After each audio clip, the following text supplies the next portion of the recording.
دا سورۃ فتح شروع کی ربط مکیدا سره دا سورۃ محمد کی مسئلہ د جهاد ذکر شو نو او سلاز بشارت ورکی فتح باندې او په انزال د سکینه باندې جهاد کې ور په فتح درکې سکینه ور باندې نازلېږي تسلیانه دیم رب ادا دے سورۃ محمد کې بیان د احوال د منافقانو زواجر منافقانو دې سورې فتح کې احوال د دوی په طریقې احولا اخرى سره نور طرق سره د منافقانو بیان ذکر کړي دریم رب ادا سورۃ محمد کې الله فرمایي لا تدعو کافرانو صلح تم مبلئی خودی سورۃ فتح کې وی چا کتاسو صلح کوي نو فاصلحوا بینکم خپل من کې صلح کوي سلورم دا چې سورۃ محمد کې اسم د رسول الله مبارک ذکر شو محمد علیہ السلام او په دې سورۃ فتح کې عظمت شان د رسول الله ذکر کیږي داغه حال او داغه صفات قتل صفات او احوال به ذکر شي د صحابه کرامو په شمول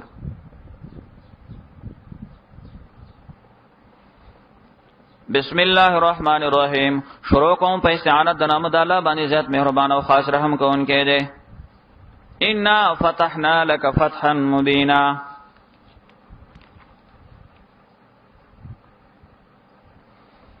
د آیتونو شان نزول مفسرین کرام لیکلي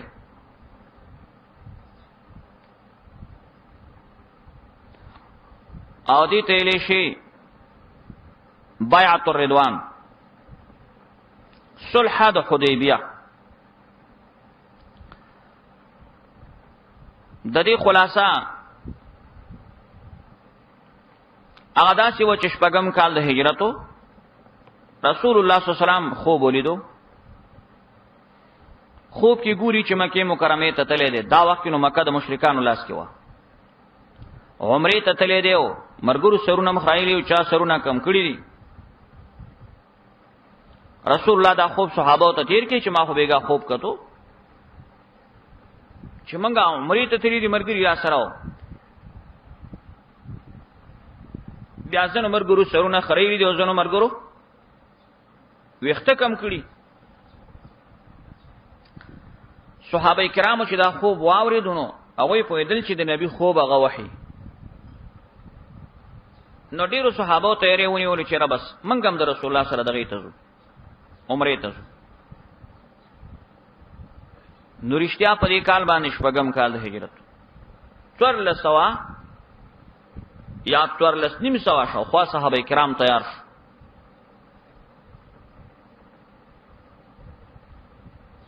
کله چې دوی روان شول مکه مکرمه طرف ته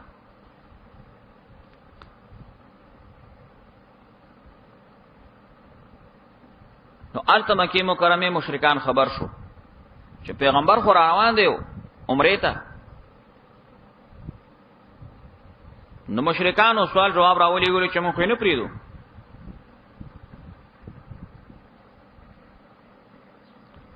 رسول الله صلی الله علیه وسلم دا ښکارو کې چې عثمان ابن عفان رضی الله عنه ته فرمایل چې توار شمکه مکرمه ته او مشرکانو ته دا پیغام ورسوه یاره موږ دلته جنگ په اراده نه راغلی مو صرف عمره کو واپس وو عثمان ابن عفان رضی الله عنه چې مکه مکرمه ته راغی مشرکانو ته ویلي دی غل تخپلوانو مماګانیو هغه عثمان ابن عفان ته ویلي راځه بس تا ته اوس بولی دلته طواف کا عمره وکا کوټه خو ته فارغه ده او ته چې نن زه خو د ځان په سوچ کې نه یم چې تاسو ماته وایي چې طواف وکا رسول الله صلی الله علیه وسلم سره صحابه کرام دي او چاغنی زه خو نه کوم عمره نو رښتیا هم د شو شولا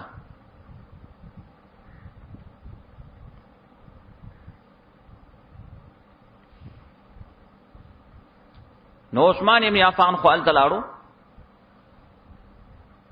مکی مشرکان چې کله پیغمبر علیه الصلاۃ والسلام ته ویل چې موږ ته عمره ته نه پریدو نو بیا خبر پدې باندې جوړ شو چې راځي صلح سره نو د صلح د پاره د مکې د مشرکانو یو وفد راغی ول داغه صلح مشری وفد مشر چې عروه ابن مسعود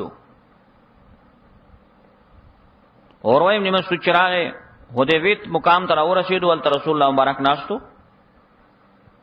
نو دا عروه ابن مسعود ډیر د سی ګستاخ سړیو پیغمبر علیه الصلاۃ والسلام سره خبري شروع کړي او په دې خبرو کې د نبی علیہ السلام مبارک ګری تلاش واچول نو د دې عروه ابن مسعود وراره دی مغیره ابن شعبہ دا صحابي ولاړو د دې خپل تر د لاس یو وهلو ورته وای باعد یدک الخبيث من لحیه النبي صلی الله علیه وسلم لری کړه خبيث لاس دی رسول الله مبارک مخ ته وړي ترې ورته وای چې خاتم دا خبرې کې عجبت من قال الى الان اقضي جريمتك وای مغیره ز خطر سره پولیسته دیتونه لاندوما نو دا به بل واقع حدیث کې راځي چې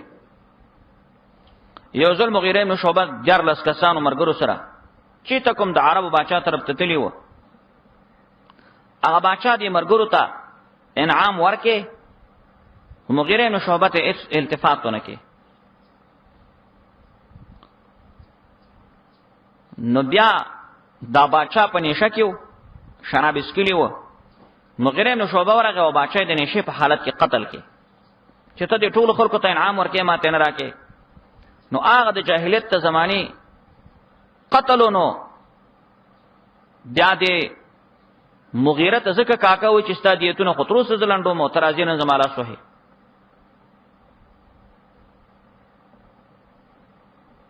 اوروه ابن مسعود به نبی رسول الله والسلام ته وي په دې مرګرو مخاوي راکېګا دا بدر د جنگ و تختی تا جنگیان خلق نه دی لیدلی ابو بکر صدیق رضی الله تعالی عنہ مجلس کې ناشتو هغه ورته سخت خبرې وکړي ورته ویلا یفر مثلنا ز سړیا موږ د خلق نه تختی اوروه به ابو بکر صدیق ته ویلا ولا احسانک معیا ویره ما ابو بکر با سره دې خېګړې کړي کله خېګړې نه وې کړې نو لا جب تو ان سیئته کا ما ود دې بده جواب درکو نو د دې سړي په خله باندې صلح ونه شو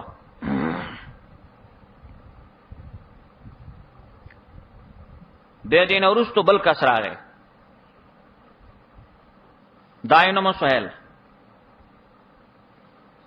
اچ کله راغی دا اغزیو ابو جندل او دی ابو جندل ویلیو چې زه اسلام قبلو ما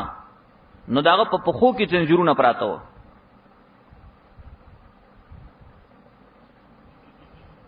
رسول الله صلی الله علیه وسلم سره چې دا سال یې سهیل ناس ته وشو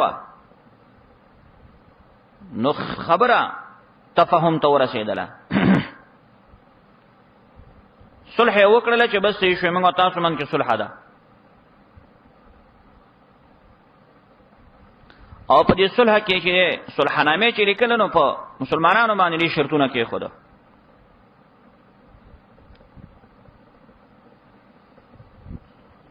یو شرط ور باندې کې خود چې تاسو به سکال عمره ته ناراضي کال ته برازي خو کال ته ممتاز د پر درې ورځې صرفان حرم وزګاری دویم دا ځان سره وتوري نيزین راوړی خراوړی نو پتی کو کې باندې دریم دا د کدی منس کې کوم مسلمان کافر شو نو موږ به واپس ندر کو قزمن کوم کافر مسلمان شو واپس پیرا کوي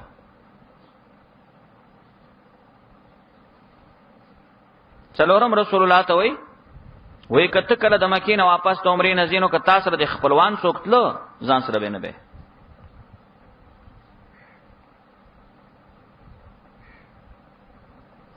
او صلح هم تقریبا د لسو کلو په نامه ولیکل شو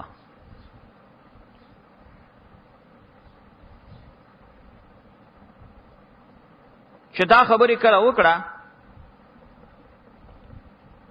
چې کوم مسلمان کافر شنو موږ به تاسو ته نه درکو او که کافر مسلمان شومنګ ته راکوي نو موقع باندې ابوبکر صدیق ناستو او عمر فاروق راوچت شو. ابوبکر صدیق ته وی ابوبکر دا څنګه شرطونه دي چې په موږ باندې داخله لګي؟ ولی موږ مسلمانان نه یو؟ اسلام حق دین نه دی؟ دا کفر باطل نه دی؟ وی ولنا عمر ولنا اسلام حق دی کفر باطل؟ وینو چې اسلام کله حق دین دی او کفر باطل دی نو موږ د باس باطل فرستو خلکو دا شرطونه به منو؟ زه خو نه منم. ابو بکر صدیق ورته وی چې ګوره رسول الله صلی الله علیه وسلم په خپل د دې خبرو منلو ته تیار دی، ته غلی شه. ولنده دا و چې الله پاک د عمر فاروق شرح صدر وکړه. نو شرطونه ولګولې شو. لس کلو په نامه باندې صلح. رسول الله علی رضی الله عنه تو فرمایل شي راشه ولیکا. نو علی کلی شروع کړ هاذا ما قضى عليه محمد رسول الله. نو یې مشرکینو طرفه چې کوم وفد خلق ناستو هغه ورته صبر وکا. دا سیمولی کا چې هاذا ما قضى عليه محمد رسول الله، بلکې د سیمولی کا چې هاذا ما قضى عليه محمد بن عبد الله رسول الله ملیکا. کچری مو ته رسول الله منلې نو تاسو سره مو جنگ ولې کو؟ کته مو رسول الله منلې نو بیت الله نه ولې منه کولې؟ موږ ته رسول الله نه منو کنه. پیغمبر علیہ السلام علی رضی الله عنه تو فرمایل چې امحو رسول الله، د رسول الله لفظ وران کا. علی ورته وی والله لا امحوک، قسم می دی چې دا تاسو نه شمه محو کوله، ته د رسول الله لفظ څنګه محو کوم؟ نو پیغمبر علیہ السلام په خپل خط نشو لیکله. نو هغه ته کوم لفظ دی ودا؟ د پیغمبر علیہ السلام په خپل الله سبحانه محو کې قران کې وی ویل چې محمد رسول الله مې موزه محمد بن عبد الله مې. صلح وشوله. دا د حدیبیه صلح چې وشوله نو صلحنامه خورا شوله او صحابه کرام به ته واپس شول مدینه منوره ته. عمره ته پرې نه خود احرامونه لري کړهو، عمره پاتې شو. خو پدې کې دا کمال شو چې د دې صلح نوروسته د مسلمانانو کافرانو په منځ کې تلراتله شروع شو. خلق مکه ته تللی شو، مکه خلق مدینه ته راتلی شو، صلح حاصل شو او مذاکرات.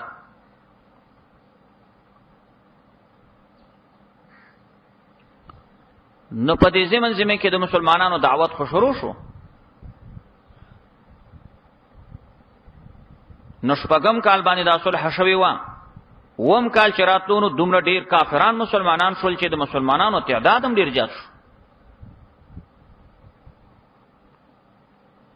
په دې وخت کې یو صحابي دی ابو بصیر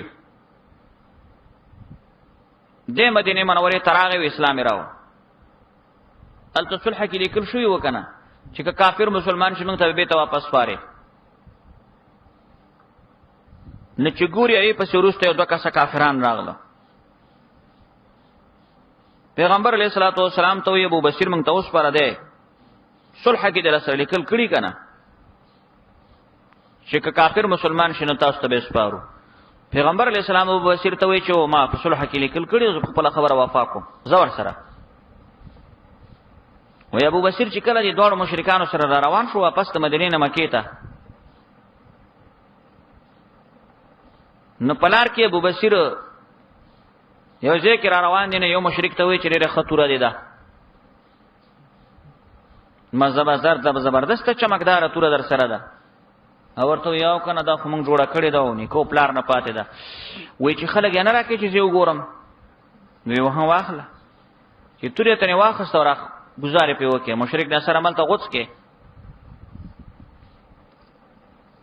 واپس به تراغه. ابل مشرک په منډه په تخته برلې شو. اک مشرک چې کله به ته مدینه منوره تراغه نو رنگ د سریر بدلو. رسول الله مبارک پوښول چې لکه ابو بصیر خو لکه چو پکې ختم کړي. نو پیغمبر علیہ السلام فرمایي چې ویل مسعر حربین، یقینو که چې مسعر حربین جنگ اوس بل کې ښه د جنگ اوري اوس بل کې. ابو بصیر د څه وکړي چې هغه سوچو کې که اوس بیرته مدینه ته زما د ما به ورته سپاري. نو هغه سیخ لاړو خوا کې یو ځنګل وغه طرف ته، په ځنګل کې چې واړول نو چې څوک به مکه کې مسلمانان کېدل مدینه ته نه راتله، ځکه چې الته به تسپارل ورته صلح کې لیکل شوی و. نو سیخ به د ابو بصیر خواته تله. نو الته په ځنګل کې او په جزیره کې د ابو بصیر سره د مجاهدینو یو غټ وفد تیار شو. چې غټ وفد جوړ شلو نو بیا به د مکی د مشرکانو مالونه تجارتي راتله، بس ایسته ورته لاره کې راوته مجاهدین وکانو یې مالونه ټول ورته وهر کنټینر بیشته. د مکی مشرکان د دینه پتنګ راغله، چې دا خو زمونږ ټول مالونه دي مجاهدینو تبا کړه. نو هغه رال پیغمبر علیه الصلاۃ والسلام ته مدینه منوره ته چیرې ته چې یو به منو خو ځا سړی دی راټینګ کا سړی خو ته زمونږ ټول تجارتونه تبا کړ. هغه ورته چې ګور ما خپل خبره تاسو سره وفا کړې ده، خو څوک راشي د تاسو سپارم. اوس ابو بشیر خو زما په کنټرول کې نه دی. بیا د ښکار شو چې ابو بشیر په دې وخت کې غری وفات شو، بیا مرګري راوغوښته. نو به دین ورستو مشرکان هم د خپل لوزونو واده خلافې شروع کړې. نو شپږم کال باندې صلح وشو، اوم کال کې داسې مسلمانان ډیر شو، اتم کال باندې رسول الله مبارک ته دی واده شکنې د وجنه په مکه مکرمه باندې حمله وکړه. اتم کال باندې فتح د مکه وشو. نو دی آیاتونو کې به اوس لفظ د فتح استعمالېږي. برای ابن عازب رضی الله تعالی عنہ فرمایل وی خلق فتح د مکی ته فتح وای، خو منګه صلح حدیبیه ته فتح ویو. او په دې سورې فتح کې فتح نه مطلب صلح د حدیبیه ده. نو دلته خو صلح شوی ور ورته فتح ولی ویلا. وی ځکه چې اصلا کې د صلح کې دننه ډیر خلک مسلمانان شو او ډیر خلک په اسلام کې داخل شو. نو خدا صلح رب په فتح بدل کړ کنه، فتح غلبه او کامیابی راغله. دا صلح د حدیبیه رب العالمین د دې لپاره مقدمه کړ چې مکه فتح شولا.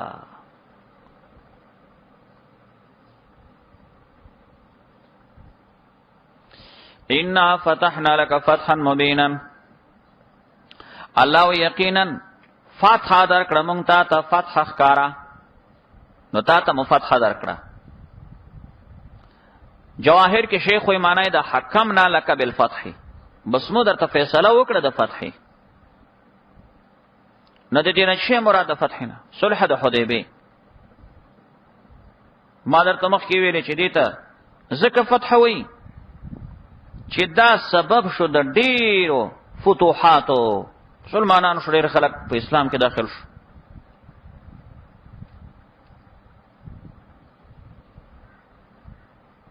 ليغفر لك الله ما تقدم من ذنبك وما تأخر. دې سره ولي کا فواید د فتح فائدې. اوله فائده د دې فتح دا شو چې ليغفر لك الله، چې بخنه بو کې الله پاک تا ما تقدم من ذنبك، هغه چې مخکې دي ستا د ګنا نه او ما تأخر کوم چې ورسته دي. دویمه فائده دا چې ويتم نعمته علی پورا کوي نعمت خپل پتا باندې. درېمه فائده دا چې ويهديك صراطا مستقيما او تابکلک کی پلارانی غ باندې. څلورمه فائده دا چې وینصرک الله نصرا عزیزا او مدد بکي الله پاک تاسو سره مدد عزت والا. څلور فائدې د فتح ذکر شو. اوله فائده دا چې ليغفر لك الله ما تقدم من ذنبك وما تأخر. دا ليغفر چې ده د دې نمخ کې فعل پټ دی، معنا بدا شي فاستغفر الله ليغفر لك، فاستغفر الله ليغفر لك الله. فاستغفر الله دا الله نه بخنه واړه، ليغفر لك الله چې الله درته بخنه وکي. ما تقدم من ذنبك وما تأخر. الله زمنګ نبی ته وای چې ته بخنه وغواړه چې الله درته ورستنی او مخکینی ګناهونه معاف کړي. نو زمنګ د رسول الله ګناه د کومه درکوا. د دې جواب یو جواب دا دی روح المانی کړي چې دلته زم مطلب خلاف اولا دویم جواب دا چې حسنات الابرار سیئات المقربین د قبیله څخه. او دریم جواب دا دی چې اصلا کې یو زم د زماوستا په نظر کې ګناه او یو د رسول الله شان د انبیاء شان. د انبیاء شان ډیر اوچت دی. هغه شي ته ګناه پسترګه ګوري چې هغه اگر کو ګناه نه ذنبا فی نظر نبی صلی الله علیه وسلم و الا لم یکن ذنبا. ګناه د رسول الله په سترګو کې ګناه ښکارا کیږي اگر هغه په نفس الامر کې ګناه نه. او یا جواب مخکې ما کړو امام قرطبی نقل کړی دی ابو علی فارسی نه چې دا عبارت کې اصلا کې تعلیق دی ما تقدم من ذنبك وما تأخر ان كان. دا کلام تعلیقی دی تعلیقی. بخنه لانا غواړه الله به تا ته بخنه وکي ستا د مخکینی ورستنی ګناهونو ان کان کچيري وي که په دې شرط وي نو د منطقيانو خبره ده خو طالبات المقدم مثله دی کنه ان ګناه خو نشته. او یا ما ول جواب هم کړیو چې دا استغفار د رسول الله ده ما تقدم من ذنبي ما تاخر امر تعبدي دی. او فتح چې کله وشو د صلح د حدیبیه د دین وروسته الله پاک د جهاد دروازه کولا وکړه او جهاد چې سبب د مغفرت دی نو دا ولا فائدہ شو. و یتم نعمته الله پاک پورا کوي نعمت پتا باندې نو په دې فتح سره الله په باندې نعمت پورا کوي. د یو لوی نعمت چې فتح وشو یعنی صلح. و يهديك صراطا مستقيما او الله هدایت کوي تا ته د لارې برابرې یعنی یثبتک الله دې پلار برابر ثابت ساتي او مدد کوي الله پاک تا سره مدد نس عزیزا عزت والا خو عزت من مدد باندې الله وکي. دا نصرن سره عزیزا قیدګي د برکې خودو چې عزت هغه نصرت چې عزت ور سره نو دي ته وي چې ورسته تنه به ذلت نه کنا. اوس کستا سره څوک عزت ستاسو له څوک مدد وکي او به دې ورسته ذلیل کوي نو دا څه مدد دی؟ نه نصران عزیزا هو الذي لا يكون بعد ذله ورسته به کی ذلت نه.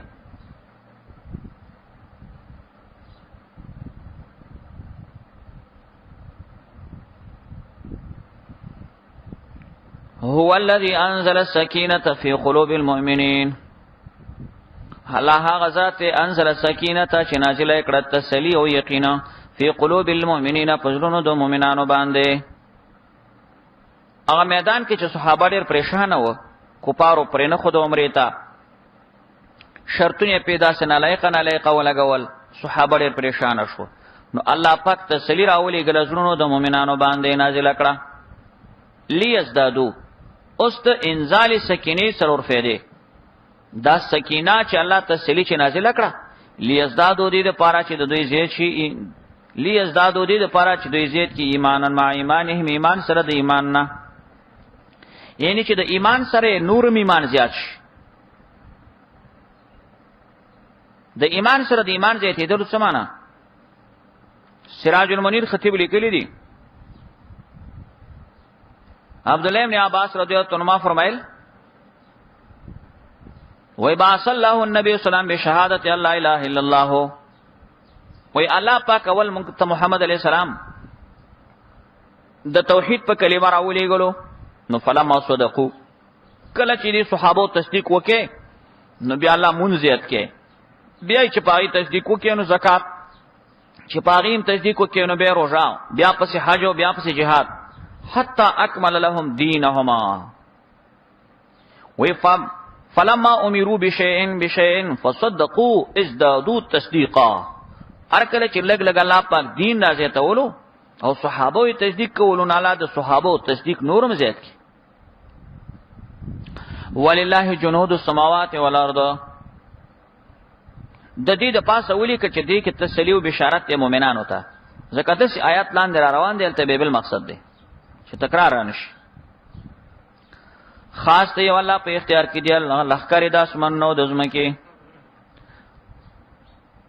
وکان الله علیما او دی الله تعالی علم ولا حکمت ولا ليدخل المؤمنین. دا دویمه فائدہ د انزال سکینه ده الله پاک تسلی راولې غلا دې لپاره چې الله پاک داخل کې مؤمنان سړي او زنانه جنتونو ته چې بهيږي لاندې د هغې نه ولي خالدین فیها دوی به ورکې همیشه وي ويكفر عنهم دا درېمه فایده ده الله تسلی دې لپاره راولېږله چې لري کې الله پاک دوی نه بدوي د دوی او دا کار په الله دا کار د الله تعالی په نسبت باندې کامیابی لویه ده او يعذب المنافقین دا څلورمه فایده سکینه الله دې لپاره راولېږله چې الله عذاب ورکی منافقانو سره خودتا مشرکانو سره خودتا ازوانینا چې ګمان کوون کې دی بالله په الله باندې ظن سوء ګمان ناکاره د منافقانو خلکو خناکاره ګمانو چې الله د نبی مدد نه کوي علیهم دائره السوء پم دې منافقانو باندې دائره السوء مصیبتونه ناکاره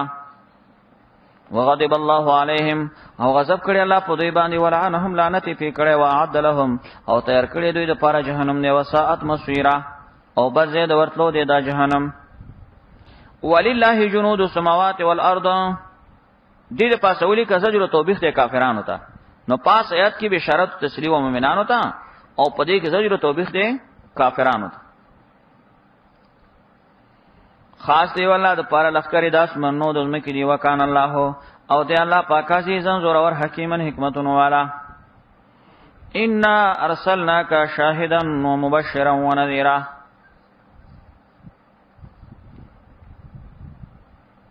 مخکې سردار بته چې الله نبی ته چې فتحنا لك من ته فتح درکو فتح مدر کړي ولی زکه چې ته زمنګ رسولي ان ارسلناک شاهدا یقینا تم لګلې پیغمبر شاهدن حق بیانونکې بشیر مبشرن زیر ورکونکې او ير ورکونکې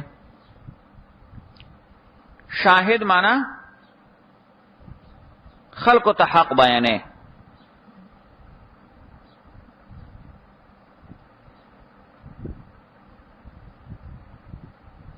امام قرطبی شاهد معنا کړي مبینا للاحکام فی الدنیا خلق د دنیا کې احکام بیانې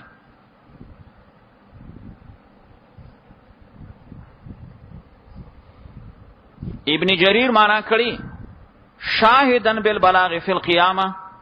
گواہی به ورکه په تبلیغ باندې قیامت پر ورځ باندې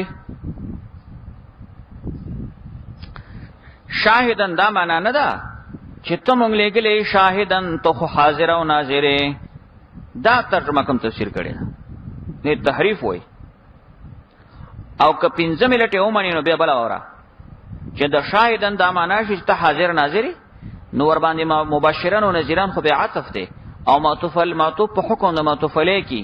نو چې بیا دا معنا شو چې ته مولېګلې اوس حاضر او ناظر نو بیا دوی چې اوس مبشر او نذیر مینو معطوف کې خدا حکم ته نه مانی لتؤمنوا بالله ورسوله وتعزروه وتوقروه دي توي فوائد د ارسال رسول چې الله رسول الله لګلې دې فائدې ځکې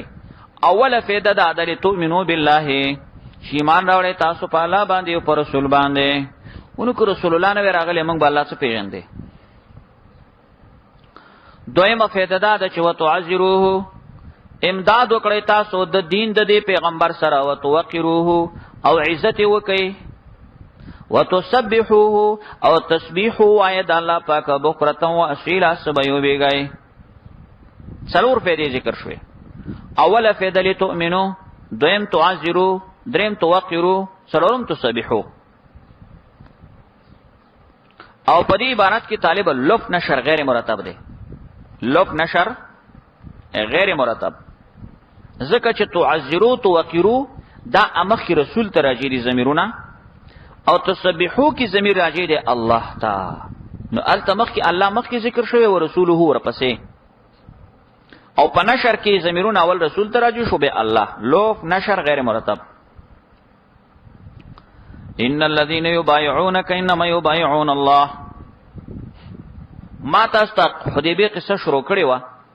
چې عثمان ابن عفان رسول الله مکه مکرمه ته ولېګلو نبی یو غلط ریپورت چا راوړلو چې عثمان ابن عفان خو مشرکانو شهید کې رسول الله مبارک صحابه کرام راجمع کړو چې رمون خو جنگ نه کولو دی خلکو لکه زمون کاسو وژلو اوس په منګم جنگ کو. نو بیا الته یونه و دا غیلاندې د صحابه کرامو سره رسول الله صلی الله علیه وسلم بیعت وکړي. او حدیث کې راغلی دی چې پیغمبر علیه السلام خپل لاس را واخستو او په خپل چپ لاس په دې خلاص کې خودو وی چې دا زما لاس ته عثمان ابن عفان له طرفه دی. یعنی مقصد داغه د خوانه دا بیعت ما وکړو. دیو جن حدیث کې دام وی چې لاس ته رسول الله د عثمان د پاره خوشو د لاس خلقونه، مطلب دا چې د رسول الله مبارک لاس ته عثمان ابن عفان د لاس کې مقام شو. خو بیا خبره دروغ وا. عثمان ابن عفان د تنو بیا راغی. ان الذين كسان يبايعونك چې ستا سره بیعت کړی دی، دا بیعت به رسول الله سره خلقو په مختلفو طریقو کولو. بیعت اصلا کې بیع خرڅولو ته وي، خود دلتم د خپل ځان خرڅول دي. نو کله به بیعت په جهاد کېدو چې مطلب زما د ځان په جهاد خرڅ دی، دا خپل ځان می جهاد ته قربان دی. ان الله اشترى من المؤمنین اموالهم وانفسهم من لهم الجنه.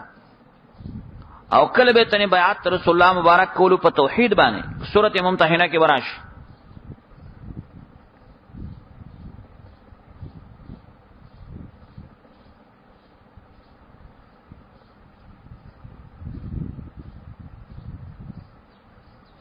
انما یبایعون الله، یقینا دوی بیعت کوي الله پاک سره. د الله نبی سره بیعت الله سره بیعت دی. ید الله فوق ایدیهم، لاس تعالی پاک اوچته د لسونو د دوینا. لاس تعالی صفت ته کمالی کو بشانه تعالی څنګه د الله د شان سره مناسب وي. فمن نکسا کچامات کړو دا بیعت فینما ینکسو، یقینا دامات علی علی نفسه ضرر دته دی او بال په د باندې دی. ومن اوفا بما عهد، او کچا پورواله وکي پاغه باندې چې لو ذکرې پاغه سره الله سره الله سره. فسنوتی اجرا عظیما، الله وزر دې موږ بده تور کو اجر لوی. دی عبارت کی تاسو وګورئ، اوفا بما عاهد علیه الله. تاسو د صرف خلاف، د صرف د قانون خلاف شوه. په صرفو کې قانون دا دی چې کله د هی ضمیر نه مخ کې کسره راشي یا ساکنه راشي نو هی با ضمیر به هم مکسوری. دلته مخ کې ساکنه ده او به هو باندې زمرا غلي نو علیه الله پکار وی علیه الله. نو جواب دی چې دلته دا لفظ دا هو ضمیر دته زما ورکړه د دې پاره چې لفظ د الله مفخم ادا شي. مفخم علیه الله ځکه چې د الله په لفظ کې دا قانون دی تجوید کې دی ویلي چې مخ کې تنه کسره راشي نه دا به باریک لوستل کېږي، او چې کله تنه مخ کې فتح راشي یا زمر راشي نه به پور لوستل کېږي. مفخم د دې د مفخم لوستو په خاطر مخ کې زمر اغله. علیه الله سيقول لك المخلفون من الاعراب، دا زواجر دي او خبائث د منافقان والله ذکر کوي. دا چې کله رسول الله مبارک صلح د حدیبیه وشوه نو لار کې را روانو مدینه منورې ته د آیتونه نازل شو. دې ته پیشنګوي وای سيقول لك المخلفون، زرد چې وای به پیغمبر ته المخلفون ورسته پاتې شوی بین العرب باندې چان سبدرته وای شغلتنا اموالنا، مشغول کړي و منګه مالونو زمنګ واهلونه او زمنګ بالو بچ. فاستغفر لنا، بخنه موږ د پاره واړه. خو ګوري دا بم استهزاء درته وای، اته ټوکې به کوي استهزاء به کوي. ذکر پسې رب فرمای یقولون دوی وی بیان سنتیم په خپل ژبه باندې مالای سفی قلوبهم، هغه چې د دې پزړونو کې نشته ده. یعنی دا چې په خلو درته چې بخنه راته و خپل شپې سبا کوي، زړه کې خیستا رسالت منلو ته نه دي تیار. قلت ورته فمن یملک لكم من الله شیئا، سوک مالک دی اختیار لري تاسو لپاره د الله د اعظم نس. ان اراد بكم ضررا کلا غوړی تاسو تکلیف او اراد بكم نفعا، دینه مخکې فعل پټ دی. یعنی من یمنع عنکم النفع ان اراد بكم نفعا، بل کان الله بما تعملون خبيرا، بلکې الله تاسو په عملونو باندې خبردار دی. بل ظننتم، دي ته وی ترقی د ما قبلنا. او پدې کې دا علت ذکر کې چې تاسو پاتې شوی وي جهاد دغه نه حدیبیه نه دا رښتیا د سينو چې تاسو مالونو کورونو مشغول کړی وي بلکې بل واجبہ بل ځننتم تاسو دا ګمان کړیو الله ينقلب الرسول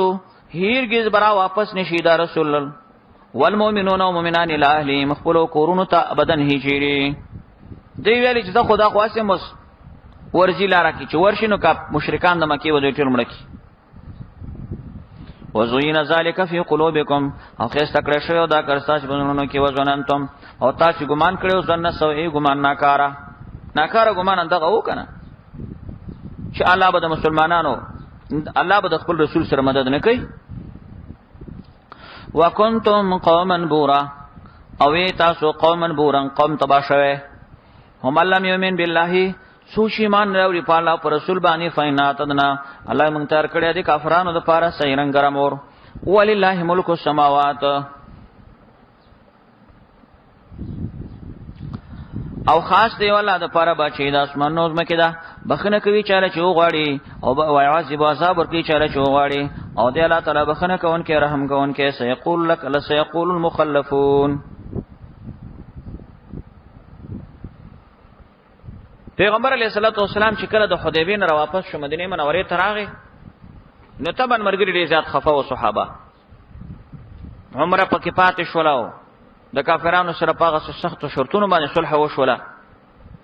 نو الله پاک سبحانه و تعالی د دې پریشانې لري کولو لپاره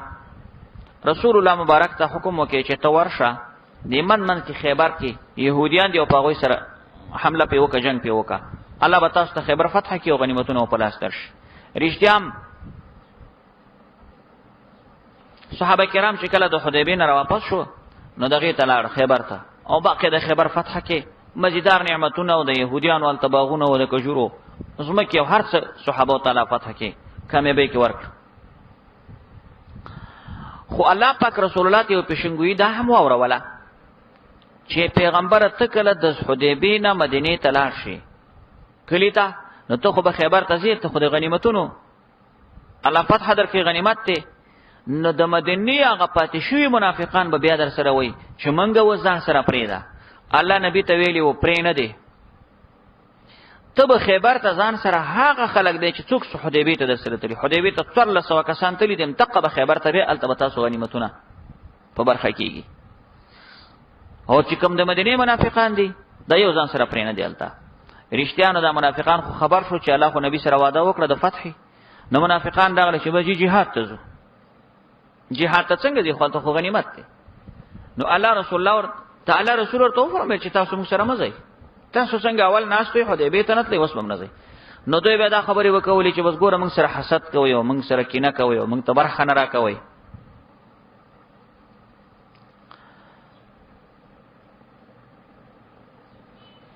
نو الله پاک نبی ته دا خبره وکړه چې تو ورته وایا چې دا الله پاک وعده کې خلاف نشي راتله بس الله دغه حکم کړی دی چې زبد حدیبیه تلی مرګری چې ما سره عمره ته تلیو دغه مرګری به خیبر ته بل څوک نه به ما خیبر چې فتح شو د خیبر غنیمتونه راغله نو صرف امدغه خلق واخستل چې کم خلق حدیبیه ته تلیو یعنی 1400 صحابه. خو یو خبره پکې ودا به تاسو حدیثو کې راشي په دی وخت کې چې اوس داوم کال د هجرت ته نو حبشې ته چې کوم مجاهدین تلیو مهاجرین تلیو د مکه مکرمه نه اولنې هجرت حبشې ته شوی هغه حبشین په دغه ورځ باندې چې خیبر فتح شو په دې ورځ حبشین زړه مهاجرین مدینه ته راغله کشته کې را سواره او ورسېدو. نو رسول الله مبارک د خیبر د فاتحین او مجاهدین نه جمع کړ ورته ویل چې غنیمت ټول تاسو حق دی خو که تاسو په خپل خو باندې انتقام مهاجرین چې دا اوس ته حبشین راغله کشته کې را پوری وتی دی اورا نو که دوی ته تاسو غواړي چې برخه ورکړي دا بس تاسو یو احسان خو غړی صحابه فرمایي چې بالکل موږ د غنیمت کې هغه ته می سور کو نبی هغه ته په کې سور کول شو. خو د مدینه کې چې کوم باشنده منافقان وو هغه ته محروم پاتې شو. سيقول المخلفون زرد چې وای با ورسته پاتې شوی منافقان اذن طلقتم کله چې تاسو زیله مغانم غنیمتونو ته مغانم لاندې غنیمتونه د خیبر ولیکا لتاخذوها چې تاسو به غنیمتونه به راخلئ. نو منافقان بچوي درته زرونا، دا زرونا چې دغه یو یقول د پر مقوله ده، دوی به درته وي چې زرونا منګ هم پرې دی نه تبعو کو منګ هم ستابیداری ستاسو کو یریدونا. الله وی غواړي دا منافقان ایو بدلو کلام الله چې بدل کی کلام د الله پاک، وحی بدل کی. دې ځوان له سوچو کوي منافقان غواړي چې د الله پاک کلام بدل کی. اے طالبہ دلته مخکې کوم ځای کې الله پاک د خبر رسول الله ته وکړه چې ته د منافقان ځان سره خبر ته مې بیا د سي جلی الفاظ شته دي نشته. ګوره دا دې کې مسله ثابته شو چې دا خو الله رسول الله ته ویلی وو په وحی خفي سره چې ته خبر ته څوک بوزه دغه د صلح حدیبیه ولا مجاهدین بل څوک بونځي. نو دا خو وحی خفي او جلی خو نه وراغلی، خو وحی خفي خو هم د الله کلام دی کنه. لکه موږ وایو چې دا وحی جلی قران دی، وحی خفي احادیث دي، دا احادیث هم کلام الله دی. په دې معنی و ما ينطق عن الهوى ان هو الا وحي يوحى. نو د ایو بدلو کلام الله کی اشاره د هغه وحی خفي ته چې الله نبی ته ویلی و په وحی خفي سره چې ته منافقان ځان سره مبیا. اوس منافقان غواړي چې د الله کلام بدل کینی وحی خفي. نو د دینه په صراحت سره ثابت شو چې حدیث ته رسول الله دا کلام الله دی او د نبی اسلام حدیث دا چې د شرعي او مستقل دلیل دی. نو د رسول الله صلی الله علیه وسلم احادیث دا د قران تشریح ده او د الله کلام دی په دې معنی چې و ما ينطق عن الهوى ان هو الا وحي يوحى. قلت ورته یا چران ته تبعونا تاسو تابعداري مکوئ زمونږه کذالکم دغه سستا مبارک قال الله ویلی الله پاک من قبل مخکې انماته په وحی خفي سره دا ویلی دي چې منافقان ځان سره مبیا، یعنی دا مدینه کې پاتې خلک فسيقولون زرد چې دا منافقان به مې درته دسي وي چې بل تاسو دونه تاسو موږ سره کینه کوي، دا غنیمتونو کې موږ ته ایسن را کوي. بل کانوا لا يفقهون الا قليلا. الله وی بلکې دا منافقان نه پويږي الا قليلا مگر لک څه معنا. سراج المنیر وی قليلا فی امر دنیا هما، دوی لږ غوندي د دنیا په کارو پيږي. و اما امور الاخرته فلا يفهمون منها شيئا. د اخرت په کار کې پېڅ کې نه دي. قل للمخلفین اوس یو بل خبره کوي دی منافقانو ته به بل وای پیغمبره چې زدي خو دې خیبر تر خو الله ویلي خیبر ته بنځي، خیبر ته خو مزي د دین وروسته نور جنگونه مر روان دي، جهاد ته صپای ټکه کینه خو د جهاد خو دینه بعد شروع دي. کته سرشته تکړه یې نو دین وروسته نور جهادونو تلار شي. قولوا للمخلفین هغه کسانو ته چې وروسته پاتې کړي شوی دي من الاعراب د باندې چانو ستدعونا زر دې تاسو به بلل شي الى قوم الى قتال قوم هغه جنگ د قوم ته ولي باس شدیدین چې خواندان د جنگ سخت دي. د دین وروسته به نور کافرانی چام سخت جنگیان دي هغه سره به جنگ ته د خیر لار شي کنه. رښتیانو د دین وروسته خو رسول الله حنین ته تللی دی، الته د حوازن قبیله وا. دین وروسته طائف ته تللی دی، دین وروسته مثال غزوه تبوک راغلی دا، ډیر غزوات دین وروسته راغلي دي. تاسو به وبلل شي جنگ دا قوم ته ولي باس شدیدن چې هغه د سخت جنگ والا دي. تقاتلونهم تاسو به جنگ ور سره کوي او یسلمون دا او په معنا د الان سره دی. لکه تاسو هغه نحوی کتابونه امیر کې وای چې لا الزمنک او توت یعنی حقی الا ان توت یعنی تقاتلونهم الى ان یسلموا جنگ به ور سره کوي تر دې چې دوی خلک اسلام راوړي. فین توتیو یاتیکم الله کتا سو تابعداري وکړه نظر به کې الله پاک تاسو تاجرن حسن نظر خيستا و ان تتولوا او کتا سو مخواړه ولود جهاد نه کما تولیتم من قبلو لکه چې اړولې وي تاسو الکه شوختي وي تاسو دینه مخ کې صلح حدیبیه ته نه ویتلی بیا ورستو کې جهاد تران لړۍ یو عذاب کوم عذابن الیمن عذاب در کې الله پاک تاسو عذاب دردناک. لیس علی الاما حرج پدې کې بیان د اغه معذورینو اصلیه و دی دا مخکې خاصه جعلی معذوري نو منافقانو خاصه د دروغ باندې وي یو حقيقي معذور دی نو په حقيقي معذور باندې کې jihad تلا نشي ګناه نشتا لیس علی ما حرج نشتا پړون باندې ګناه او نه په ګډ باندې ګناه او نه په مریض باندې ګناه کې jihad ته نزي و مَيَّتِ الله چا چې طاعت وکړو د الله او د رسول داخل به کې الله جنتونو ته شبهه ګلان دا غینه والے و مَيَّتَ والله او کچا مخواړو د الله او د رسول د طاعت نه يعذب عذابا الیما عذاب ورکه الله پاک عذاب دردناک لقد رضي الله عن المؤمنين یقینا چې راځي شوی الله پاک د مؤمنانو نه اذ یبایعونک کله چې تاسو له بیعت کو پیغمبره تحت شجره لاندې دوانی ونی لاندې ناستو تاسو له بیعت کول فعلم ما في قلوبهم پیجنی الله پاک ما هغه اخلاص چې پزلونو د دې صحابه کرامو کې وو فانزل السکینه را نازل کړه الله پاک چې تم اطمینان او سکینه علیهم په دوی باندې اصلح د حدیبیه کې صحابه پریشان شوی وو الله نازل کړه سکینه سراج المنیر وای الطمانینه والامن بسبب الصلح واصابهم فتحا قریبا ورسولو دیتا فتح نزدی ولی دین ورستو واصابهم فتحا او ورسول دی فتح نزدیتا نو فتح نزدی امتق صلح د حدیبیه وا ګوري دی آیات کریمه کې راغله چې صحابه کرامو د رسول الله سره د حدیبیه په میدان کې بیعت کړو دا التپ حدیبیه کې یو ونه و د کیکر او د کیکر د ونه لاندې نبی له سلام کېناستو او یو صحابي راتلو او د جهاد په باره کې ورنه بیعت اخستو لکه ما تاسو ته مخکې ویل چې د عثمان ابن عفان د شهادت خبر راغی نو نبی له سلام ویل چې بس اوس موږ هم جنگ کوو ځکه چې موږ مرګره دوی مړ کې شهید کې خو ګوري د اصلا کې عثمان ابن عفان شهید شوی نو خدا رسول الله تاسو رپورټ راغلو نو د دې نه معلومیږي چې زمنګ د پیغمبر سره علم غیب نه وخه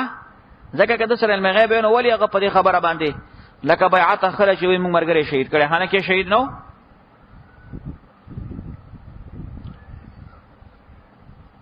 او پیغمبر علی السلام دغه خلکو چې دا کوم د نبی علی السلام سره بیعت کړو په حدیث کې سخت صفت کړي رسول الله فرمایي لا يدخل النار احد بيع تحت شجره الا بورته نه داخله یو تنم دا هغه کسانو نه چې چا د ونی لاندې د رسول الله سره بیعت کړي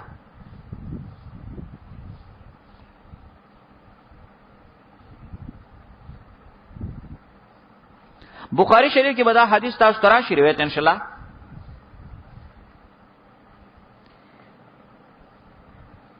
نافع وی عمر فاروق ته یو وخت چا خلکو دا معلومات ورکې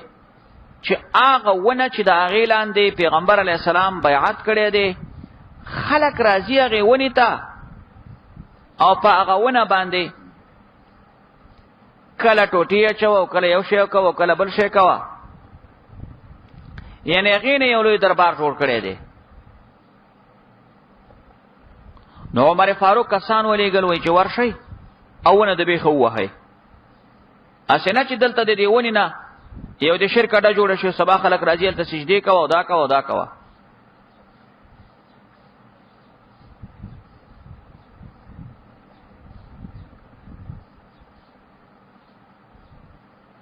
البته بخاری شریف کې یو بل حدیث دی په هغې ظاهرا اوس د دې سره تعارض جوړېږي سعید ابن مسیب دا صحابي تابعی دی او د پلار مسیب دا صحابي دی د خپل قصه کوي وی حدثني ابي مسیب ما ته خپل پلار مسیب دا حدیث بیان کړو چې بانني بیعت تحتها ما د دې ونی لاندې رسول الله سره بیعت کړو خو فلما جئنا من العام المقبل کله چې منګه را روان کال بیا په دې لار تیریدو فنسیناها فلم نقدر عليها منګ نه هیر شو ونه منګه ونه پیژندل چې دا کومه ونه وا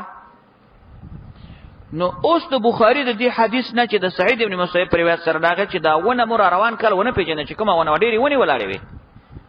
پاس ته عمر فاروق رضی الله تعالی عنہ د فعل نه معلومیږي چې او کس ویلی ګل ونه کټ کا نه خو معلومیږي چې ونه معلومه وا علما تطبیق کوي وی اصلا کې حقیقتا ونه هیر شوی وا اماغه کسانو تم نو یاد چکمو کسانو ولندې بیعت کړي لکه مصیب خو خلکو آلته یو ونه ری سره کړي و په دې نامه چې دغه ونه ده دغه ونی په بدل کې یو بل ونه یو ونه د ونو شجره من شجر نو عمر فاروق دا غونی پسې چې هغه مطلق ونه خلکو ری سره کړي په دې نامه چې دا غونه دا کی کړ د چې کوم رسول الله حالانکه هغه نه و اخو ما خلکو نه لاهیره و چې کوم بیعتونه نکړي ابل ونه مو والا وکټه کوي غوڅه کوي اسنه چې د دې لاندې به خلک شرکی اعمال شروع کی ځکه کله کله د سی وشي چې ټیک د رسول الله مبارک تبرکات د ناشتا دغه د ناشته چې دا خو تبرکات دي خو زمنګ دین داسې او کله صفا دین دی چې په دې کې به داسې شک او شایبه نه پرېږدي چې اسنه سبب د تبرک نه پسې مسله شرک ته وختي نو عمر فاروق زکه دا کار کړی چې دا ونه کټ کړی دا چې اسنه نه نو تبرک دی سبب شي شرک شي خلک دی ونه عبادت شروع کی چې ولا بس خو نه خاصی مونږ ده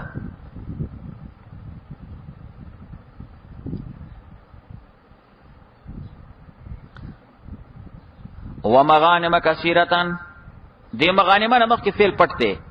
واعطاهم مغانم کثیره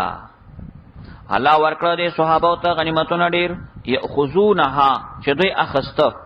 بحر محیط کې وایي چې دا خیبر یې دی خیبر کې لړ غنیمت ورکې او دی الله پاک زوره ور حکمتونه والا وعدکم الله مغانم کثیره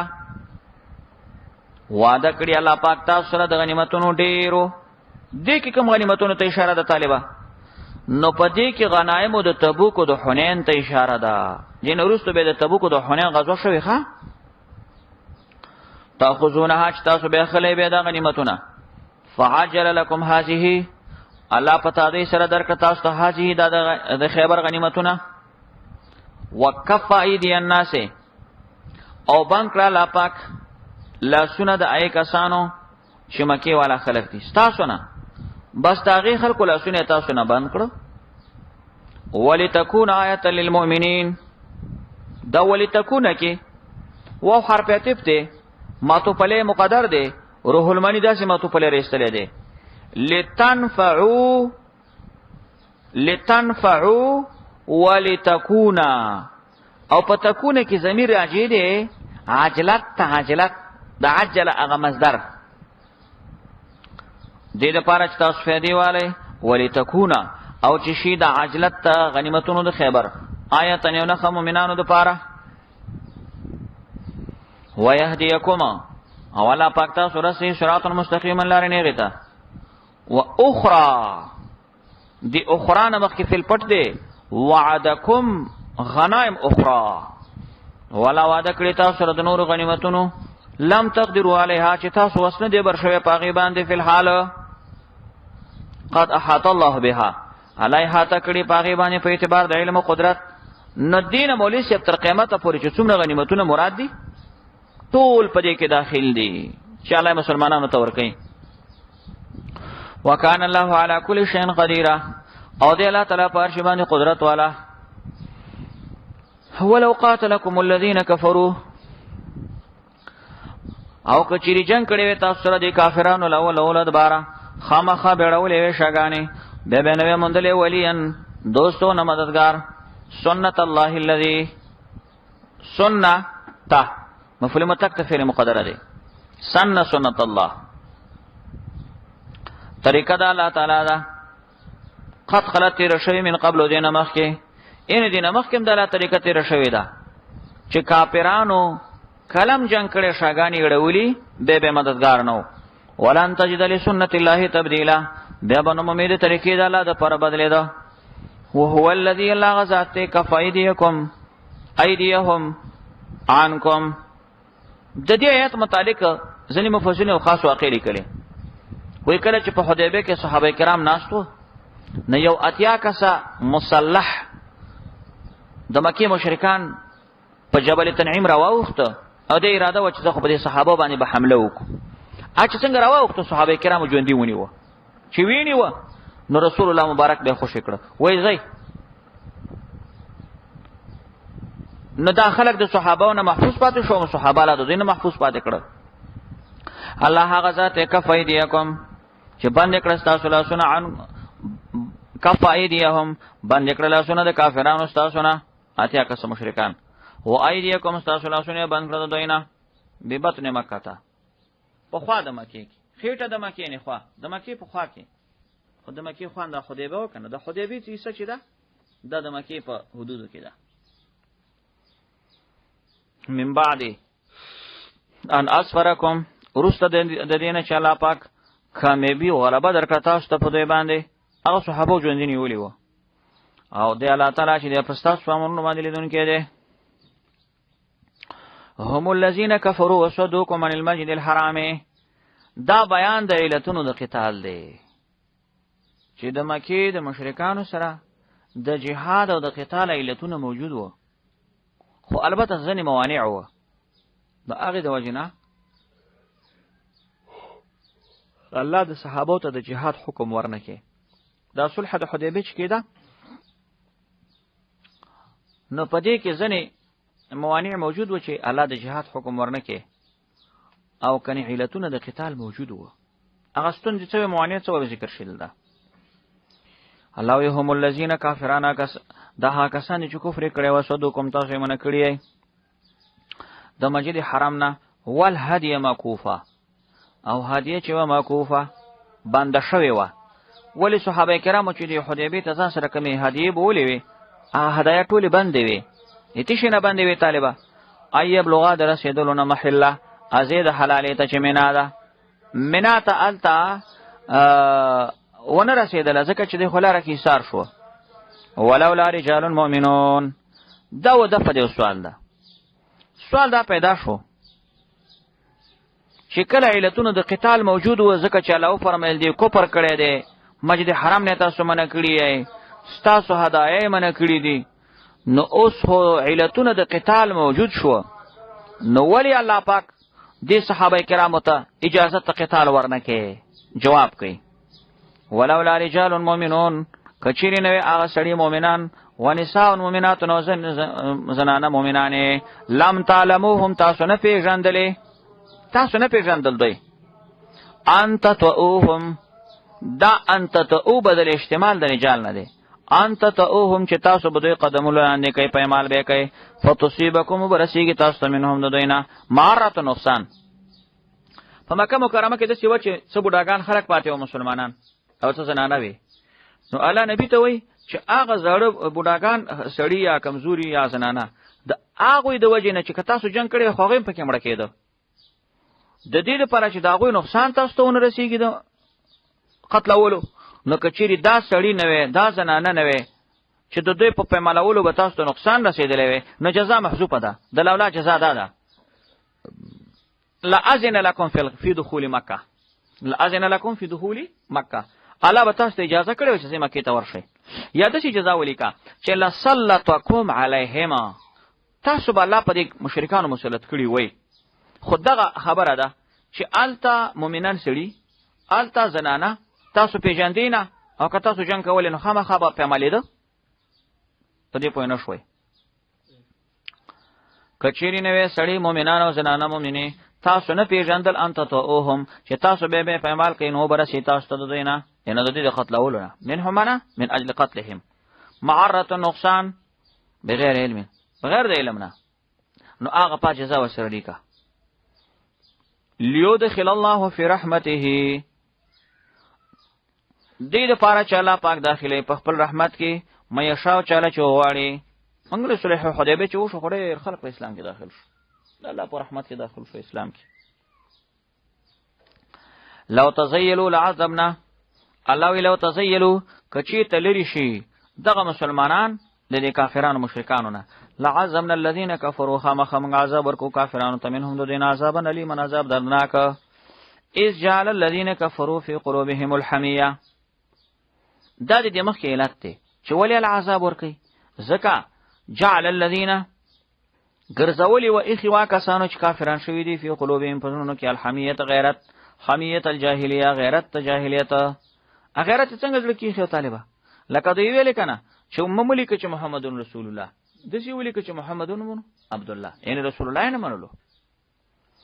فانزل الله سکینته را نازل کړه الله تعالی چې سکینه دلته د سکینه منولی کا توفیق د صبر او استقامت. امخ کې د سکینه معنا وا تسلی او یقین. الله پاک را نزل کړه سکینه توفیق د صبر ورکړي علی رسول الله تعالی المؤمنین او مؤمنانو ته. والزمهما او کله کړي الله تعالی په دې مسلمانانو باندې کلمت التقوا، کلمه د تقوا، کلمه د توحید الله په دې کله کړي دا. والزمهم کله کړي الله تعالی چې په دې مسلمانانو باندې کلمه التقوا، کلمه د توحید. وکانو احق بها او دغه مسلمانان چې دي احق حقدار دي به د دې کلمې او اهلها او لایق دي دې کلمې دي. د توحید کلمه الله تعالی د صحابه په زړونو کې کلکه کړي. یعنی کله کافرانو هر څومره زور دباو راشي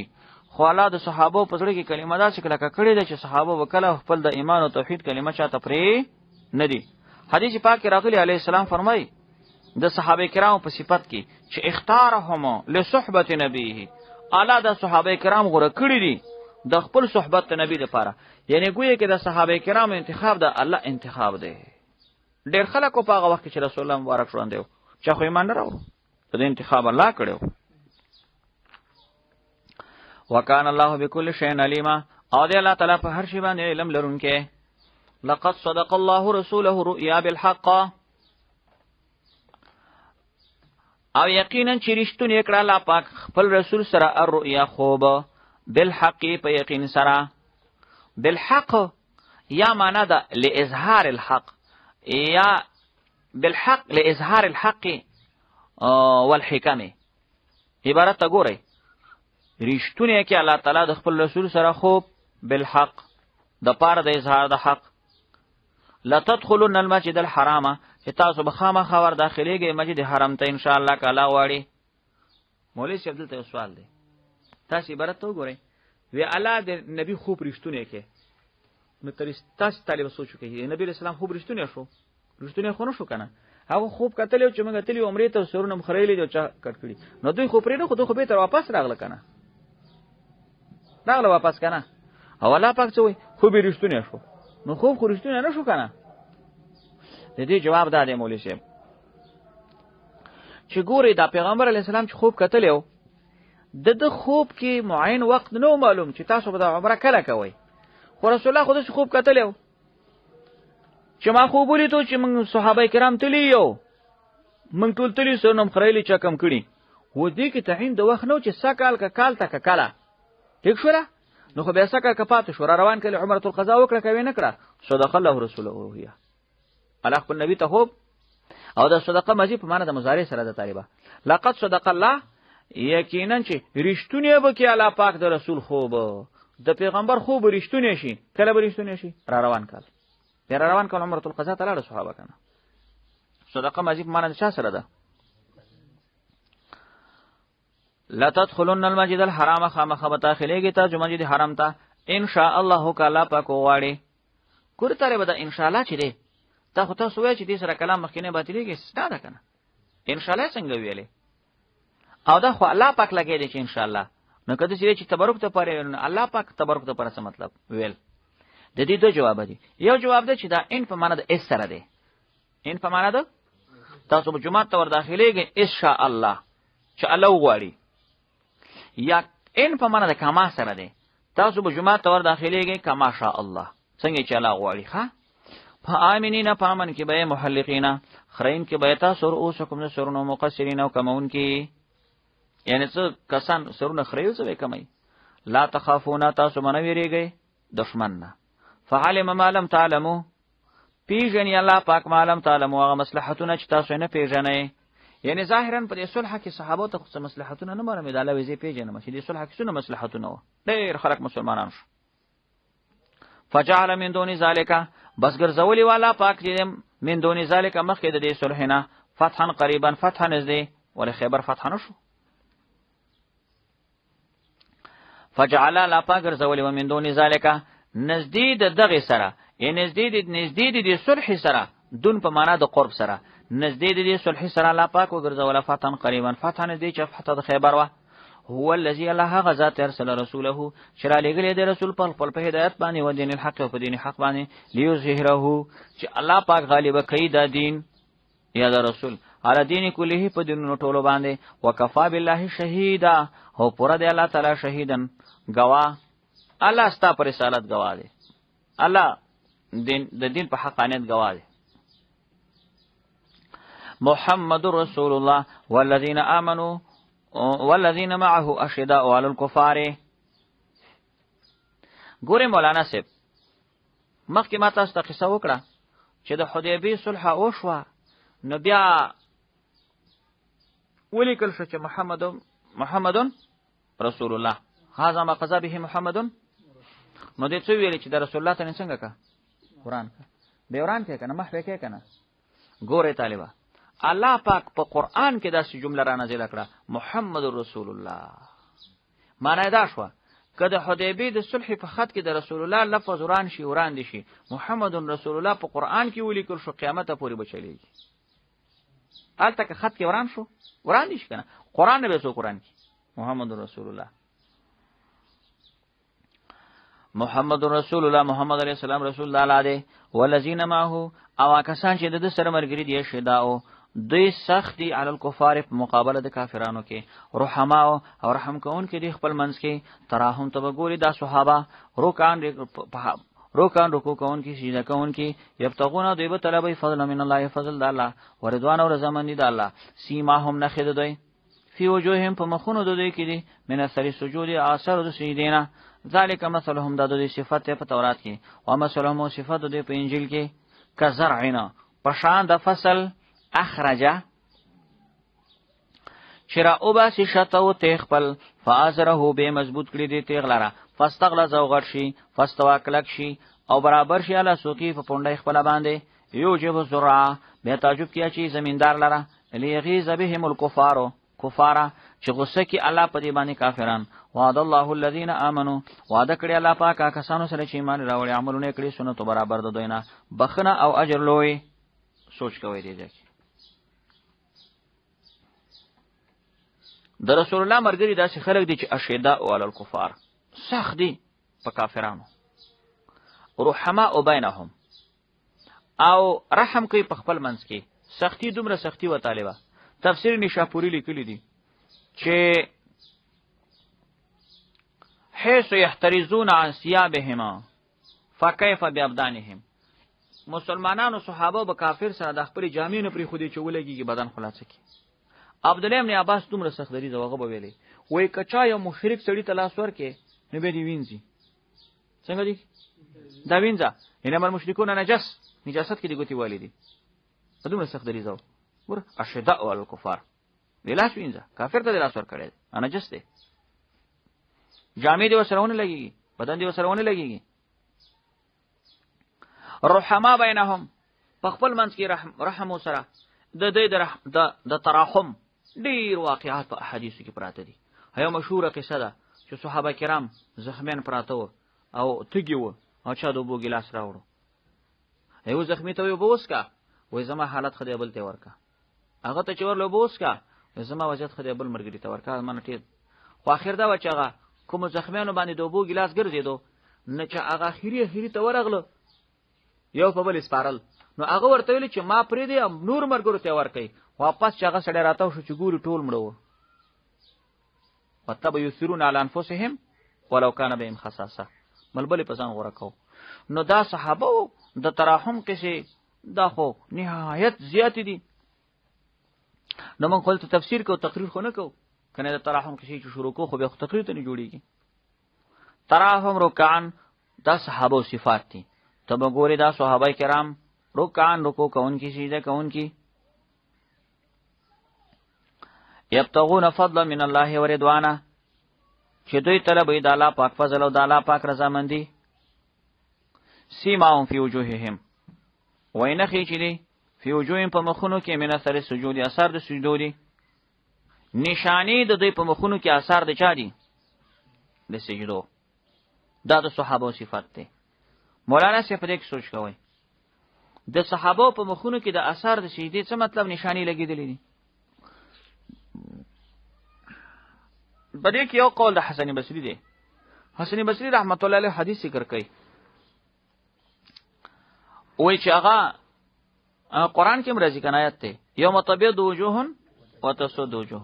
بعض خلکو مخونه تک سپین او د بعض خلکو مخونه نو وګورئ چې دا مخونه تک سپین دي خدا اثر د سجدي په قیامت کې ښکارا شو کنه شو.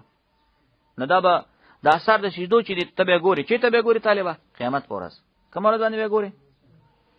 قیامت پورس. دیم قول پکې د مجاهد صاحب دی.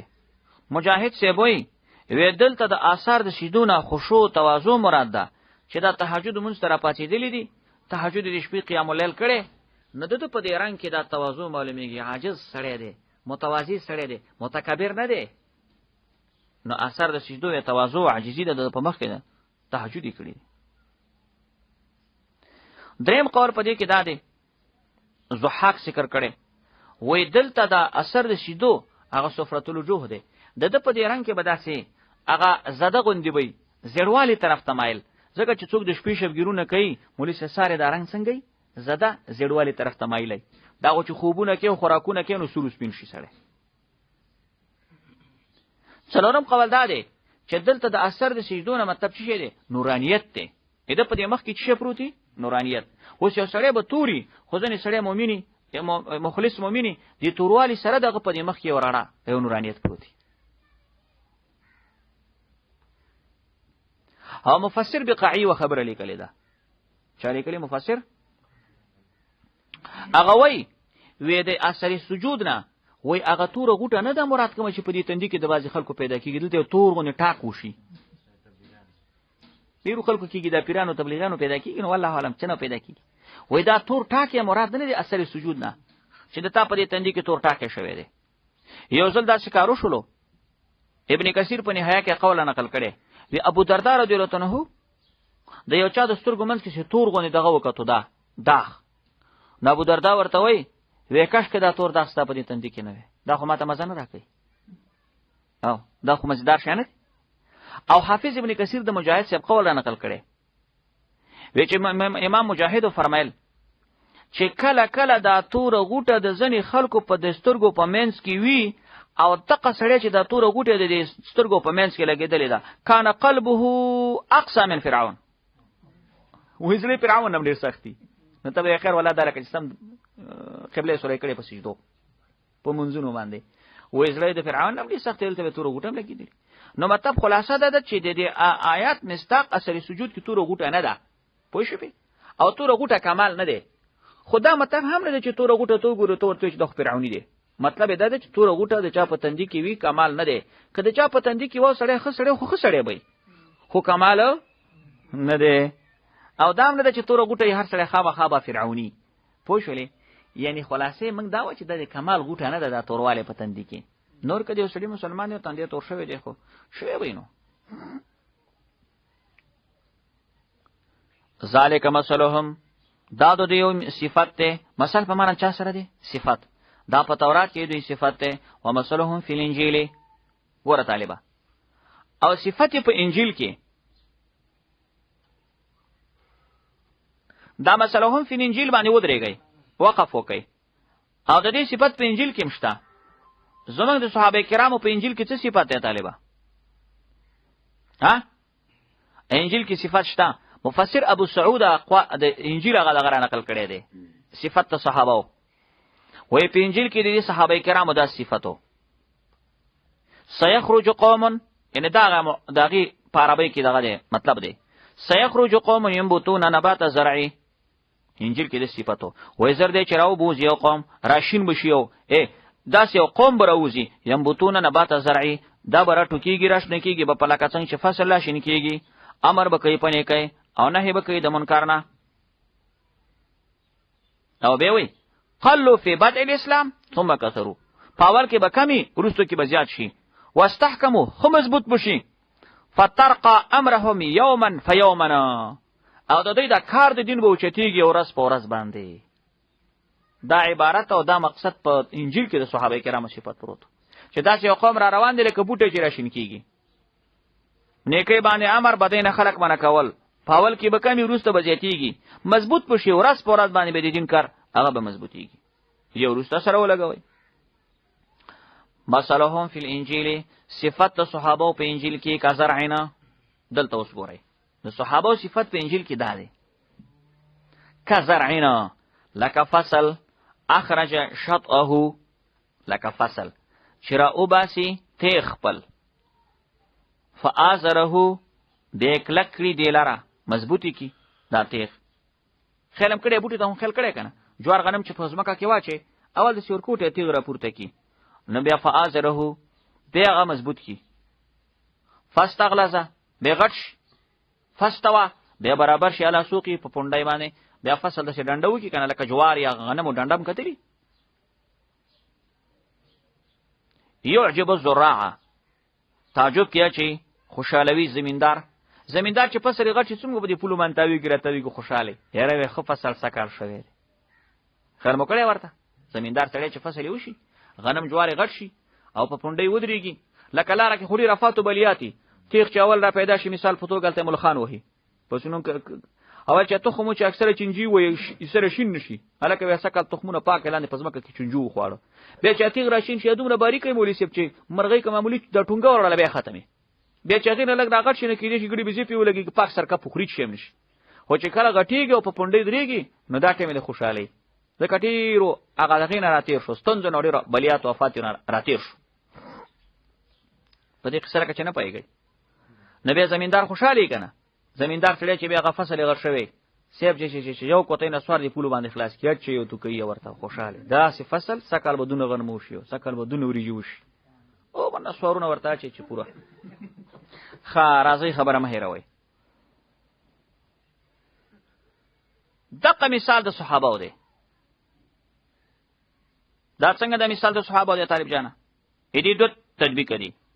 رومبه تطبیق دا دی چې رسول الله صلی الله علیه وسلم چو زرع شو فصلو کنو پیغمبر علیه الصلاۃ والسلام د توحید یو دانه وا خو په ځان ته ځانو په مکه مکرمه کې بل څوک او توحید کې مرګره هیڅ څوک هم نو رسول الله مبارک چې کوم وخت د چراغ د توحید ډیوه بل کړ په مکه کې نو یوازې او قبل څوک هیڅ څوک هم نو بس زرع فصلو بیا چې کله دی پیغمبر علیه الصلاۃ والسلام مکه مکرمه کې د توحید کاروانده شروع شو اخرج شطه نو تیغ راويستو تیغ کې د پیغمبر علیه الصلاۃ والسلام سره پناری نو کې اسلام چاول راوړې چا راوړې ابو بکر صدیق بالغانو کې صغیرانو کې چې اسلام راوړې چا راوړې علی رضی زنانو کې چې اسلام راوړې خدیجه الکبرى غلامانو کې چې راوړې بلال رضی الله تعالی وایي نو هغه تیغ راويستلو څوک دی ابو بکر صدیق د شط انستاد څوک فآزره بیای مضبوط کې دا تیغ نو مضبوطیای چا سره ناغله عمر فاروق یو کم څلويخ کسان اسلام راوړو خو پټو عمر فاروق چې کله اسلام راوړو رسول الله ته دین اسلام حق دی او حق دی وې چې د جمعه ته بهر نور پټه پټه خبرانه شته کارا مونږ کوي فآزره رب دین کوي کنه تکه تیغ چې راخکارش کوي فاستغلظوا به غټ شو غټواله چا سره ونیولو عثمان بن عفان چې خلیفہ شو رضی الله تعالی هیڅ عثمان بن عفان په خلافت کې دنیا ګوټ ته اسلام ورسېدلو د افغانستان او پاکستان تم په خلافت عثمان بن عفان کې اسلام راغلی دریم خلیفہ فاستوى على سوقه د کلک شو په خپل پونډای باندې برابر شو پونډای باندې د چا په خلافت کې علی رضی الله تعالی نو دې کې خلفای راشدین ته اشاره شي مصداق باندې پوښ یا دویم تطبیق دسې دی کزرعین مثال د دې مسلمانانو صحابه کرامو د رسول الله داسې د لکه فصل اخرج شطه راوي استقبل تیغ اشاره ویست طالبہ تیغ راويستو نو تیغ راوتلو دا مطلب چې په اول وخت کې د رسول الله صلی الله علیه وسلم سره ابوبکر رضی الله عنه علی رضی الله عنه خدیجه الکبرى لک کسانو یل دولس کسانو فآزره بیا دا کلک شو دا تیغ مکه مکرمه کې لږ نور مرګریم برابر شو فاستغلظوا نو بیا بالکل غټ شو په مدینه منوره کې او مدینه ته چې هجرت شو بیا خو غټ شو کنه البته مدینه کې مرګري زیات شو کنه شو فاستوى على سوقه بالکل ودریدو خپل پونډای باندې مدینه منوره کې د مسلمانانو حکومت قائم شو کنه شو مدینه کې د مسلمانانو شو حکومت اسلامی حکومت په مدینه منوره فاستوى على سوقه د مستقاتو باندې پوه شولې تاسو؟ نو خو ګورئ سوچ کوئ، دا د صحابه کرام مثال شو، دا د دین د بنیاد شروع کېدو د مثال دی. او دې مثال په تشریح تاسو پوه شوئ. لکه څنګه چې تیغ او غنم یا جوار کله چې ځمکه کې واچوي نو اول د هغې ډېرې خطرې، دا دانه به چینجې وخوري، بیا چې راغټ شي چې ملخان به وخوري، بیا چې راغټ شي لکه مرغۍ به وخوري، خوري که نه خوري، دانې ټولې کې پاکي. دا ټول د دې هغه دغه دي، دا دښمنان دي. بیا چې کله راغټ شي لکه ګړي بېزې به اوس وخوري، بیا چې راغټ شي چې نه چا غویان پرې رانه شي، میخې ګړي نه شي، چا خره سیلي ګړي چلې پکې ګړي نه شي. او د دې ټولو نه چې راغټېږي نو بیا یو فصل ستا لاسته راځي. نو د فصل ډېر دښمنان یې که نه؟ شاباش. دقسې د اسلام چې کله بنیاد لګېدو نو ډېر دښمنان یې وه، زیات دښمنان یې وه، زیات دښمنان.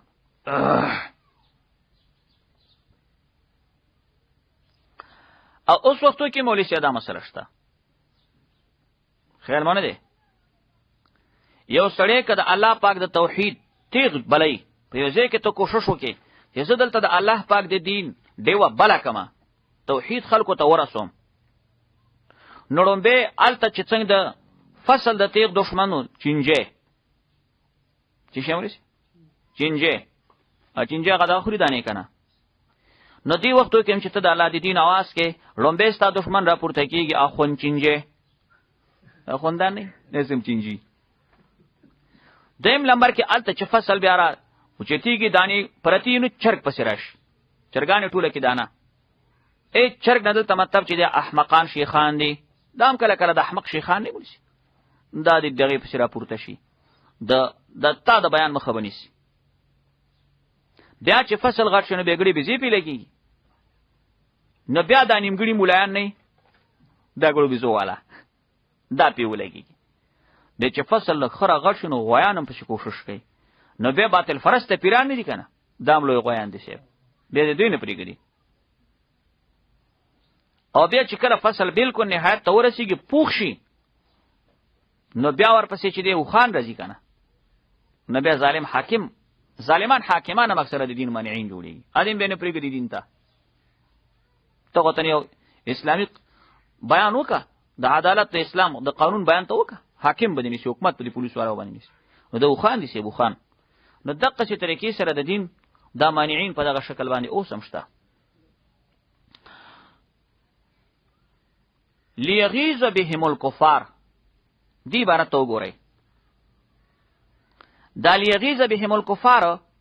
دا چا سره متعلق دی طالبه؟ دې متعلق محذوف دی.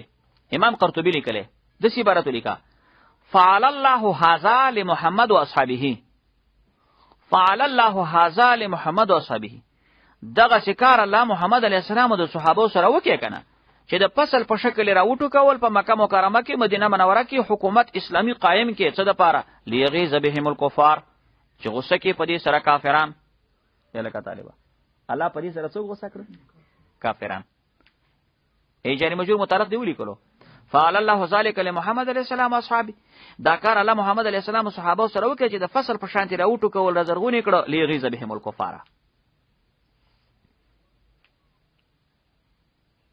وعد الله الذين امنوا، وعده کړی الله تعالی دا کسانو سره چې ایمان راوړي عملونه کړي، منهم د دې صحابه، منهم د دې صحابه، دا منهم ویلي ویلي، دا ځکه چې اصلا کې په مسلمانانو کې منافقان هم اوسېده کنه، چېرته نه لري شي، کوم چې صحابه مسلمانان دا یادوه. اگر که امام قرطبي وبله لیکلی وایي چې دا منهم چې دی، منهم هغه لیکلی دي من مؤکدة للکلام، وی دا من دلته تاکید د کلام دپاره راغلی،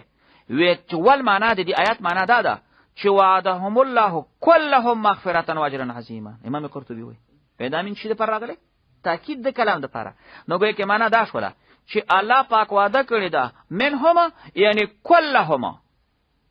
د دې ټولو سره وعده کړې. نو اوس تفسیر باندې پوه شوې طالب جانا، الله پاک وعده د ټولو صحابه سره کړې، مغفرتن د بخښنې. ټول صحابه به بخي، بخي که نه بخي؟ الله الله. امام قرطبي اوس فتوا لګوي، امام قرطبي اوس وایي فالصحابه كلهم عدول اولیاء الله واصفیاؤه وخیرته. من ائمه هذه الامه. وای صحابه ټول عادلان دي، ټول د الله اولیاء دي، ټول د الله غوره او برګزیده مخلوق دي، امامان او مشران د دې امت دي، امامان او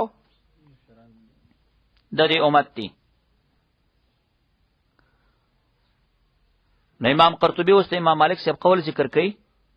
و امام مالک رحمت الله علیه به فرمایل من اصبح، وای چا چې سبا کې وفي قلبه غيظ على احد من اصحاب رسول الله، په زړه کې غصه و یو تند صحابه کرامو ته، ناله هذه الايه، دا آیات ورته ورسیدو چې لیغیظ بهم الکفار،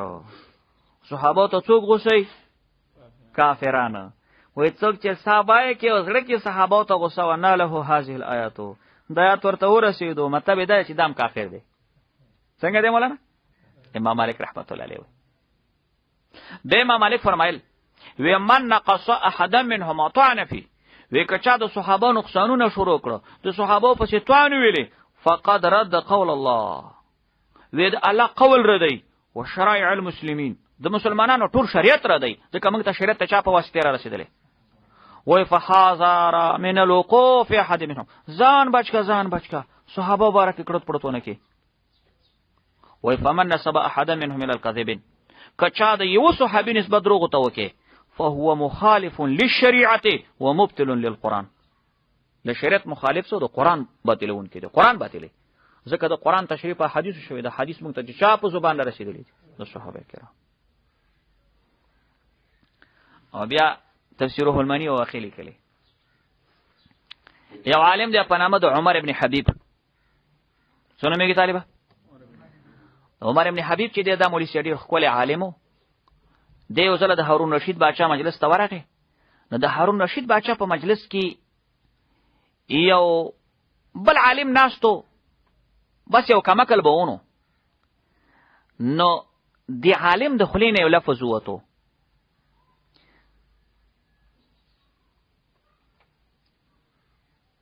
هارون رشید بادشاہ بحث شروع کې په یو مسله کې، نو هغه مولا ورته یو حدیث د ابو هريره ویلی،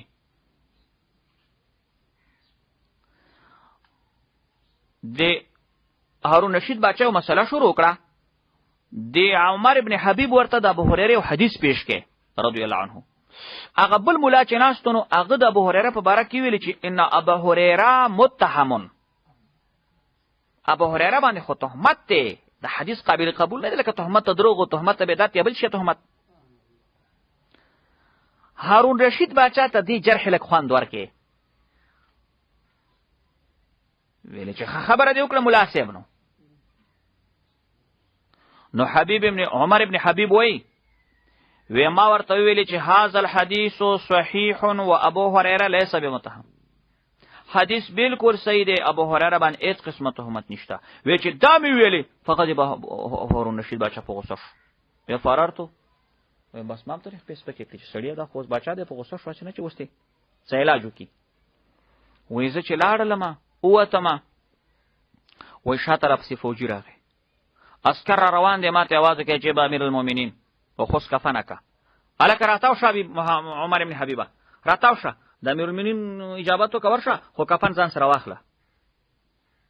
مطلب تا خو دغه په مخ کې دا خبره کړې چې هغه وی ابو هريره متهم دی او ته نه دی متهم، نو خو د بچا مقابله ده، ورشه ورشه اجابت یې وکړه، کفن ځان سره واله. عمر ابن حبیب وی فدعوت الله بالحفاظه، وی الله ته مې دعا وکړه چې الله ته مې حفاظت وکړه، اوس وګوره دی بچا سره خیمه زور نه دی برابر. وی چې راغلم نو دی هارون رشید بچا تور سره استلې، وی ما ته ویل چې مدد ته قولي تا زما خبره ولې رات کړه. وی ما ورته ویل چې هارون رشید بچا ته ملي چې اذا كان اصحاب رسول الله كذابين، چې کله رسول الله صلی الله علیه وسلم مرګري د دروغجن خلق شي، فشریعت باطلتن، نو زمونږ دا ټول دین به باطل دی، لئن شریعت وصلنا بواسطتهم، موږ ته خو دین د صحابه په واسطه راغلی. چې دا مې ورته ویلې فنکسوا علی رأسه، وې سر دا سټوټ کې وتفکر ساتن او یو سات سوچ وکې، به سر را پورته کې ماته ویلې چې یا عمر بن الحبیب احیاک الله، عمر ابن حبیب الله دې ژوند درکې، فانک قد احییتنی، تا خو ما ته ژوند راکې. دې خبره کې خو ما سوچ نو چې د یو صحابي په شان کې د څنګه وي چې دا متهم دی دا دین خو موږ ته د دې صحابه په واسطه را رسیدلې دي چې صحابه دې متهم کړو دین ته تعالی کا پاتې ټول دین متغه شو باطل شو کنه الله دې ته ژوند درکې ماته دې ژوند راکې واتانی 10000 درهم لزر درهم ماته راکړو چې تا خو غټ د لوی کمالو کې نو ګوره طالبہ د صحابه کرامو باندې غیرت کول دین باندې غیرت کول مولوی سي پیسې خپل راځي او کته مداهنت کې خان صاحب خپانه شي پلان کې صاحب خپانه شي کلی مشر خپانه شي امامت نه میونه شړي د غیرتی کې ما غلو سروپو ته ناشتي د امولات تر قیامت پورې په خېټه وږي لامور نشو غیرت کوه سړیا دین باندې غیرت کوه په صحابه غیرت کوه رب العالمین متا ته 100 روپۍ په 100 رو بدلی کې هغه ته په 100 لکو بدلی کړي بنابر هر تقدیر خو مطلب دا چې صحابه کرام زمونږ د دین ستنې دي او د صحابه په شان کې هیڅ قسمه ګستاخانه خبره کول د ایمان تقاضا نه ده په دې خبرو لکه چې تاسو پوه شوي